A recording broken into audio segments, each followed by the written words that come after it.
அப்துல்லா பின் Umar ரதியல்லான் அவர்கள், இந்த நபி தோழர் தன்னுடைய மனைவியை விவாகரத்து தலாக் இடுறாங்க. அப்படி தலாக் இடக்கூடிய அந்த செய்தியை ரசூல்லா கேட்டுவிட்டு ரசூல்லா கடுமையாக கோவப்படுறாங்க. ஒரு காரியத்தை கட்டளை இடுகிறார்கள். எதுக்கு ரசூல்லா கோவப்பட்டாங்க, ரசூல்லா என்ன கட்டளை இட்டார்கள்? இது தலாக்கு தொடர்பாக நாம் தெரிந்து கொள்ள வேண்டிய அடிப்படை செய்தி. ஆண்கள் பகுதியிலிருந்து யாருக்கு தெரியும்? அப்துல்லா பின் உமர் ரதியல்லான் அவர்கள் தனது மனைவியை தலாக்கிடுகிறார்கள். தலாக்கிடும் போது அந்த காரியத்தில் ரசூல் ஸல்லல்லாஹு அலைஹி வஸல்லம் அவர்கள் கோபப்படுறாங்க. எதுக்காக கோபப்பட்டாங்க? அப்துல்லா பின் உமர் ரதியல்லான் அவர்கள் என்ன தவறு செஞ்சாங்க? யாருக்கு தெரியும்? சரி, பெண்கள் பகுதியில். சரி சரி சரி சரி சரி சரி சரி.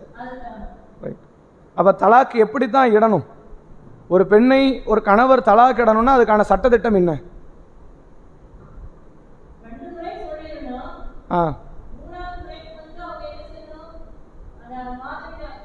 இல்ல இல்ல, 3 தலாக்குக்கு போல, ஒரு தலாக்கு தான். தலாக் இடணும்னா என்ன செய்யணும்?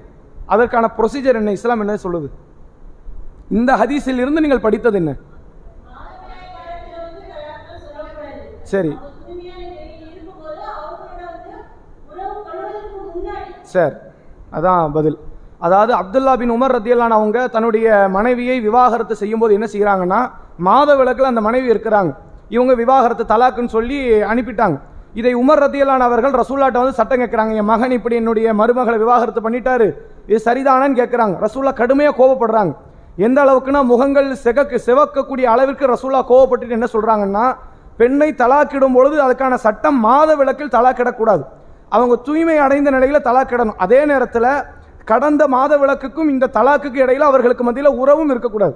ஒருவேளை அவர்களுக்கு மத்தியில் உறவு நடந்துருச்சுன்னா அடுத்த மாத விலக்கு நடந்து தூய்மை அடைகின்ற வரைக்கும் அவர்கள் காத்திருந்து பிறகுதான் தலாக்கிடணும் அப்படிங்கிற சட்டத்தை ரசூல் ஸல்லல்லாஹு அலைஹி வஸல்லம் அவர்கள் சொல்லித் தருகிறார்கள். இதுதான் அந்த முதல் கேள்விக்கான பதில். ஆதார நம்பர் பார்த்துட்டு வந்தீங்களா? சொல்லுங்க.